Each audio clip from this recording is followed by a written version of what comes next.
The following is a reading from which to take's second Substack, Earth Your Ether, an article titled Wormhole Flow, Stop Go, published 22nd May 2026. Like a lifeguard who won't go into the water to save the tired swimmer when the water is too rough because then too may drown, she did not care to criticize any involved. She had been learning that emotions are like water and to soul surf sets of waves. Tears are rainbows to your soul was First Nations wisdom that guided her. Nowadays, when her decommissioned amygdala threw down on the table the I am dense card, she flipped it over to play through instead with I am human matter. She felt the weight of the thought train leading person through entourage to kill, from grief-struck by loss amygdala scapegoating to possessed by grief scapegoated amygdala. Is it possible humans' amygdalas got swept up into those mad trains of thought for lifetimes? Is it possible this time folk choose different thought trains with free will? She desired to include all, even the amygdala, authorizing acting out loss destructively. She studied and practiced emotional through spiritual hygiene, social distancing to expand safe, fun dream space time, and to discern and translate external and internal energies correctly.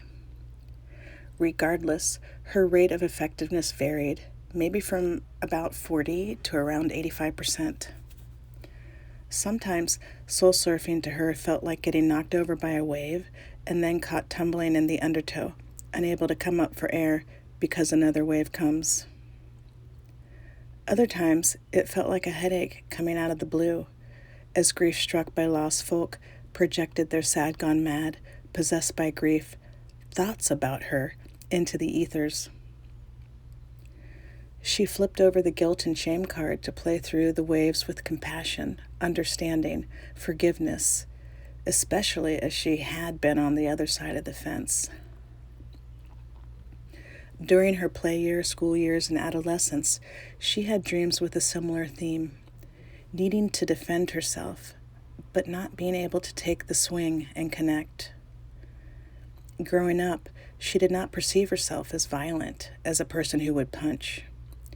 She was adopted to love, not fight, but that didn't stop her amygdala from reacting to unaddressed adoption grief, taking her grief out on the dogs, friends, parents, siblings.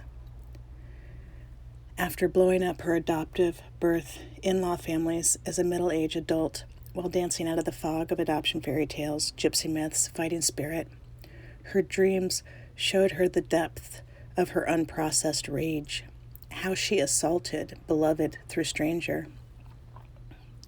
Songs like Grateful Dead's Victim or the Crime brought harmony to the situation for her. Dancing and singing helped move deep emotions through her complex safely. She'd been made aware that when she got violent as a toddler through young adult, she projected her loss onto others as if it was theirs, or as if they deserved hate or needed discipline. There was only so much of that behavior that family and friends took before they began social distancing, letting her know that her behavior felt hazardous to their health. It was lost on her for decades, maybe lifetimes, that she reacted negatively to being embedded into the same cutoff culture that abandoned her initially. Eventually, she began to honor what was a hazard to her health before she became the health hazard. Sometime after 40 years, she began developing the capacity to let go of blaming, shaming, scapegoating, trashing others for discarding and targeting her and hitting their mark. She also developed the capacity to offer herself the same respect, forgiving all 70 times 7. Of course, sometimes flesh took longer than others to summon adoption spirit magic. She trained, like a lifeguard learning not to take it personally when a tired swimmer drags them down in their drown, kicks them in the gut, punches them in the face. What that looked like sometimes seemed contrary admitting, accepting, abiding, embracing that, at first, the incoming energies may feel like she was under attack, sometimes by what appeared to be herself. Until the last 2 decades, her mid-30s through 50s, she didn't understand that she had been under attack since before birth, then accidentally mirroring the madness that abandoned her. The universes have a sense of humor and respect to free will, spelling out the future. She learned she preferred to develop self-respect and self-worth instead of joke and self-roast. She kept learning healthier ways to navigate life. The basis of this navigation was to call out the low state of adoption into which she was born and then got embedded. What can be spoken can be healed.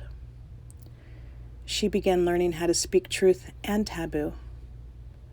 She admitted losses, from abandonment to living in low states of adoption now, instead of continuing to trickle down obaro poraimos, the great devouring rape, how Romani call what others term the Holocaust, mistaking and mistreating self and others as incurably mentally ill, like addict, alcoholic, bipolar, bitch, crazy, criminal, dumb, evil. She began dancing with her shadow instead of repressing and fighting it, admitting that when she appeared to be talking out her amygdala, she was. Her loss-ridden amygdala. After processing with her shadow, she knew most any attack she felt was really just another exhausted swimmer, and not to take it personally, but to adjust her boundaries instead. She was grateful to learn that those tired swimmers weren't bad, crazy, dumb, evil, but rather just grief-struck by loss, and developing the capacity to deprogram the amygdala. She was grateful to learn words can do damage, like sticks and stones breaking bones. She was grateful for chances to make amends, to improve her speech and spelling. She was grateful to learn that when she got bent out of shape, when others were not on the same page as her, it was because that's how she got orphaned initially and systemically after adoption. She was grateful for opportunities to transform from a victim mirroring the madness that orphaned her into a strong, sovereign entity able to take responsibility for losses. Even though it threatened her life, left her behind, and led to illnesses. Even though it led her to try to take her own life twice. Even though it led her to put in hours a day fielding with Source any incoming violent cycles, transmuting them into unconditional love by way of her energy field. The incidents and people that literally and figuratively knocked her down and dragged her through the mud, and vice versa, helped her learn to avoid mirroring the madness. They also led her to learn how to protect herself in more subtle and concrete ways, and to assist others with their own parallel process when they called upon her. Without those experiences, she wouldn't have developed confidence, capacity to love unconditionally, or to usher in a new consciousness of adoption to benefit one and all. Without them, she wouldn't have grown into a fortune teller, shaman, folk artist. She was in awe of all people, altercations, life on earth and beyond, sources and spirit teams. Energy still came in waves, predictably on weekends, holidays, birthdays, days for parents, live and fallen soldiers. She picked up on the energies days preceding and following the events. Like at the start of March and April, she felt her head wounds from 2022 and knew without knowing Chiron was lit up with healing energy. Indeed, sitting next to Eris, Mars' sister. She learned this was a sign to lean in, cleanse, purify energetic debris from past lives, from when she lived in a low state of adoption as if it was the high, clueless, then not. Eris, so the story goes, sister of Mars, is known as the uninvited feminine. It occurred to her that the literal and figurative orphan, adoptee, and gypsy have that in common with her.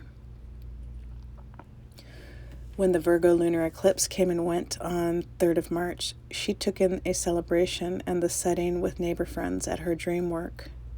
Later on, a peace drive. It began snowing as she was putting on her winter coat for the drive. She hesitated for a second, remembering the recent blizzard at the end of February, but she had prayed over this predicted snow already, in the form of command, demand, and thanks, that it pass without damage if that be God's will. So on she went, driving, enjoying the flakes. Enchanted, driving through nature, focused on exercising faith and practicing peace, she sang and chanted a simple song she heard from Bakankara that lifted her heart. I am bountiful, I am beautiful, I am blissful, I am. When intrusive thoughts led her to falter, a male cardinal flew across her path, right to left, which she took as an ancestor letting her know she was accompanied. When she faltered again, Wachusett guide appeared, in the form of the word Wachusett on a truck driving in front of her in the circle she was about to enter. After the eclipse, she withdrew even more, praying that those crossing over to Father Sky be comforted, and those they left behind on Mother Earth. And she tuned to God. Day after lunar eclipse, Venus sextiled Uranus, and the day after that, the Sun trined Jupiter, and her amygdala alerted her to slow down, so she retreated even more. Amping up in different ways were her clairs.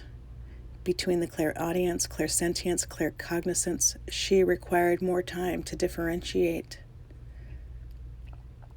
So she was learning how to navigate with those new high amp energies, like a hostess communicating kindly to a strange spirit or even familiar one, her boundaries like, no thank you, circle's closed for the night. You may try again at this time on this date, but only if you are interested in collaborating for the benefit of one and all. Add to that the exercises of shifting boundaries to study and practice love for self, self-love. So supportive of these endeavors was Venus moving into Aries on the 6th of March. She was learning how to convey, no thank you, we are no longer engaging in, entertaining, being a party to, following any grief struck by loss, possessed by grief amygdala, authorizing fear, fight, flight, freeze, fuck, fawn as just how we do love in this house through nation. Respectfully, she had to step away, dance away from any and all low states of adoption. She declared herself as safe, secure, and sovereign multiple times a day. Being able to work this new shift, to tend sweetly to incoming sad gone mad energies, sometimes over days, weeks, and she was learning to roll with that while smiling. That in liberal arts is what her work looked like now that she flipped over the fighting spirit card to play through loss and life with adoption spirit instead. Reading the spiritual signs during the day and doing dream work at night were 2 more cards in her deck she played daily to dream weave and also to tend to losses. She heard a loud energy, what she imagined the activation of a humongous generator sounded like a huge light bulb turning on, Saturday, 7th of March, as the Earth sat next to the Sun and Mercury, and to Venus next to Neptune and Jupiter and Saturn on the 8th of March. Jupiter stationed direct in Cancer, and Uranus moved from a Pleiadian point, 27 degrees of Taurus, expanding upon the focus of identifying and sustaining a safe home. A dream stepped her into a large aluminum elevator all by herself, thinking the wall was stable to lean on, but it was not, so she adjusted and then the elevator dropped. She began to think of ways to avoid the pain and death splat when the elevator bottomed out, but then realized she could just wake herself up because it was only a dream. Reading her dream after waking up, it felt like the world was dropping out from underneath her, but it was really just a wormhole helping her portal to next lessons. While glitches may occur daily, she trusted she could step around them instead of tripping, falling from grace, summoning adoption spirit magic to get up and move on. Whatever energy or experience came her way, she learned she had developed capacity to move onward, upward in joy, trusting Source and her own ability to evolve optimally. Even when she tripped and fell into a low state of adoption here or there, now she knew more how to rise, get back in the saddle, kindly harness the energies within and out. Increasing numbers of like-minded souls on parallel paths around Mother Earth and beyond were encountering similar realizations, ascensions, graduations, initiations. Of course, there were people experiencing the exact opposite. She was fascinated how everybody was a different psychosociology experiment on their own mission. Aries equinox on 20 March and then Mercury stationing direct at 8 degrees of Pisces led her to sit in the lifeguard chair to watch her water. A billboard got hung at the village edge, selling adolescent adoption with, "Who adopted who? Adopt a teen. Imagine the reward." Instead of madly marching forward, she let it be, watched her water, soothed her nervous system, aired out with trusted folk, asking their opinion and sharing hers. From 20 March through 6th May 2026, all planets appeared direct to be moving forward, evolving in a more gentle, flowing progression for a positive spell. 2 months later, she emailed the stars in the adoption constellation, working at the company running the ad and the 2023 ad next to her former "Why? Adopt your Sojam family.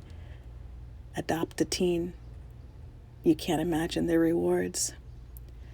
She'd come a long way since beginning to dance out of the fog of adoption fairy tales, gypsy myths, and fighting spirit in 2009, and not being able to verbalize it exactly. She was developing a healthy rhythm to a joyful life and a safe space in which to evolve and collaborate. Simple dreams come true that her source, ancestors, guides, and peers shared, decommissioning the amygdala and getting to know and trust the ever-evolving self.